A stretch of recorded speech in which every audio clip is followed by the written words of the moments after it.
नमस्ते दोस्तों और स्वागत है आपका हमारे चैनल पर। आज हम महाभारत के सबसे त्रासद और महान योद्धाओं में से एक कर्ण के जीवन पर गहराई से नजर डालेंगे। एक ऐसा योद्धा जिसका जीवन त्याग, अपमान और निरंतर संघर्षों से भरा था, लेकिन जिसका हृदय दूसरों के लिए करुणा और उदारता से ओतप्रोत था। हम जानेंगे कि कैसे कर्ण के अपने दुखों ने उसे असीम सहानुभूति और दानवीरता की ओर प्रेरित किया, विशेषकर इंद्र को अपने कवच कुंडल दान करने के प्रसंग में। महाभारत का महाकाव्य अनगिनत पात्रों से भरा है। प्रत्येक का अपना एक विशिष्ट स्थान है, लेकिन कुछ पात्र ऐसे हैं जो अपने शौर्य, अपनी त्रासदी और अपनी मनुष्यता के कारण हमारे दिलों में हमेशा के लिए बस जाते हैं। उन्हीं में से एक हैं सूर्यपुत्र कर्ण, एक ऐसा नाम जो वीरता, मित्रता और सबसे बढ़कर अतुलनीय दानवीरता का पर्याय है। लेकिन कर्ण की दानवीरता केवल वस्तुओं का दान नहीं थी, यह उसके अपने गहरे घावों और जीवन भर सहे गए तिरस्कार से जन्मी करुणा का प्रवाह था। आज हम कर्ण के जीवन के इसी पहलू को समझने की कोशिश करेंगे। एक आहत हृदय से दिया गया दान। कर्ण का जीवन जन्म से ही विडंबनाओं और तिरस्कार से घिरा हुआ था। माता कुंती द्वारा लोकलाज के भय से त्याग दिए जाने के बाद उनका पालन पोषण एक सारथी अधिरथ और उनकी पत्नी राधा ने किया। इस कारण उन्हें जीवन भर सूत पुत्र कहकर संबोधित किया गया और क्षत्रिय राजकुमारों के समान सम्मान और अधिकार से वंचित रखा गया। सोचिए, एक नवजात शिशु जो सूर्यदेव का अंश था, जिसे दिव्य कवच और कुंडल के साथ जन्म मिला था, उसे अपनी पहचान के लिए संघर्ष करना पड़ा। गुरु द्रोणाचार्य ने उन्हें ब्रह्मास्त्र का ज्ञान देने से इनकार कर दिया, क्योंकि वे उन्हें क्षत्रिय नहीं मानते थे। द्रौपदी के स्वयंवर में उन्हें सूत पुत्र कहकर अपमानित किया गया और प्रतियोगिता में भाग लेने का अवसर तक नहीं दिया गया।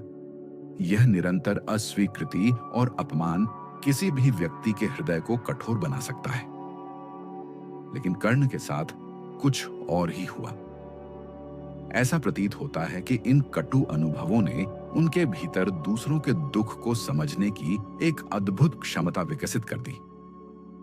वे जानते थे कि तिरस्कार और असहायता का दर्द कैसा होता है। कर्ण की दानवीरता की सबसे बड़ी परीक्षा तब हुई जब देवराज इंद्र अपने पुत्र अर्जुन की रक्षा के लिए एक ब्राह्मण का वेश धारण कर कर्ण के पास पहुंचे। कर्ण अपने सूर्योपासना के बाद दान देने के अपने प्रण के लिए विख्यात थे। वे कभी किसी याचक को निराश नहीं लौटाते थे। इंद्र जानते थे कि कर्ण के जन्मजात कवच और कुंडल उसे अजेय बनाते हैं, और इसलिए उन्होंने कर्ण से वही दिव्य कवच और कुंडल दान में मांग लिए। कर्ण सूर्यदेव द्वारा पहले ही सचेत किए जाने के बावजूद कि यह इंद्र की चाल है, अपने वचन से पीछे नहीं हटे। वे जानते थे कि यह दान उनके जीवन के लिए कितना घातक सिद्ध हो सकता है, फिर भी उन्होंने एक पल के लिए भी संकोच नहीं किया। अपने शरीर का अभिन्न अंग, अपनी त्वचा से जुड़े हुए कवच और कुंडल को बिना किसी शिकन के अपने हाथों से काटकर उस याचक ब्राह्मण इंद्र को सौंप देना, यह कोई साधारण दान नहीं था। यह आत्म बलिदान की पराकाष्ठा थी। इस दृश्य की कल्पना कीजिए। रक्त से लथपथ कर्ण, जिसके चेहरे पर पीड़ा के साथ एक अद्भुत शांति और संतोष का भाव था।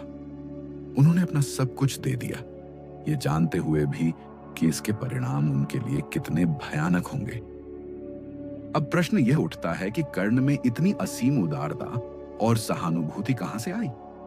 कई विद्वानों और मनोवैज्ञानिकों का मानना है कि कर्ण के अपने जीवन के दुख और तिरस्कार ने ही उनके भीतर गहरी सहानुभूति को जन्म दिया। जिसने स्वयं अभाव और पीड़ा सही हो, वह दूसरों की पीड़ा को अधिक गहराई से समझ सकता है।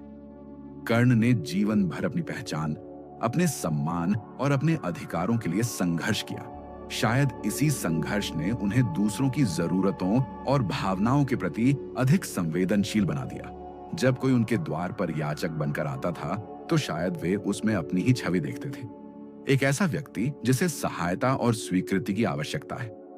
उनका हृदय, जो निरंतर अपमानों से आहत होता रहता था, दूसरों की पीड़ा के प्रति अत्यधिक संवेदनशील हो गया था। उनकी दानवीरता केवल यश प्राप्ति का साधन नहीं थी, बल्कि यह उनके भीतर उमड़ती करुणा का सहज प्रवाह था। वे देकर प्रसन्न होते थे क्योंकि देने में उन्हें शायद वह स्वीकृति और सम्मान मिलता था जिससे समाज ने उन्हें वंचित रखा था। दुर्योधन के प्रति उनकी अटूट निष्ठा को भी इसी संदर्भ में देखा जा सकता है। दुर्योधन ने कर्ण को वह सम्मान और स्थान दिया जिसका वह हमेशा से आकांक्षी था। इस स्वीकृति ने कर्ण को दुर्योधन का आर्णी बना दिया और कर्ण ने अपनी मित्रता का आर्ण अपने प्राणों की आहुति देकर चुकाया। कर्ण का जीवन हमें सिखाता है कि महानता केवल विजय और शक्ति में नहीं, बल्कि करुणा और त्याग में भी निहित है। उनके जीवन की त्रासदी यह थी कि उन्हें उनकी योग्यता और उनके गुणों के अनुरूप सम्मान कभी नहीं मिला। फिर भी उन्होंने अपने सिद्धांतों और अपनी दानवीरता को कभी नहीं छोड़ा। कर्ण का कवच कुंडल का दान केवल एक भौतिक दान नहीं था, बल्कि यह उनके विशाल हृदय और उनकी असीम करुणा का प्रतीक था। यह एक ऐसे योद्धा की कहानी है जिसने अपने घावों को अपनी शक्ति बनाया, जिसने अपने दुख को दूसरों के प्रति सहानुभूति में बदल दिया। कर्ण हमें दिखाते हैं कि सबसे बड़ा दान वह है जो एक आहत हृदय से बिना किसी अपेक्षा के केवल मानवता के नाते दिया जाता है। उनकी कहानी हमें प्रेरित करती है कि हम अपने आसपास के लोगों के प्रति अधिक संवेदनशील बने और अपनी क्षमताओं के अनुसार दूसरों की सहायता करने में कभी पीछे ना हटें। कर्ण की यह गाथा हमें युगों युगों तक प्रेरित करती रहेगी। आपको यह प्रस्तुति कैसी लगी, हमें कमेंट्स में जरूर बताएं। अगर आपको यह वीडियो पसंद आया हो तो इसे लाइक करें, शेयर करें और हमारे चैनल को सब्सक्राइब करना न भूलें। धन्यवाद।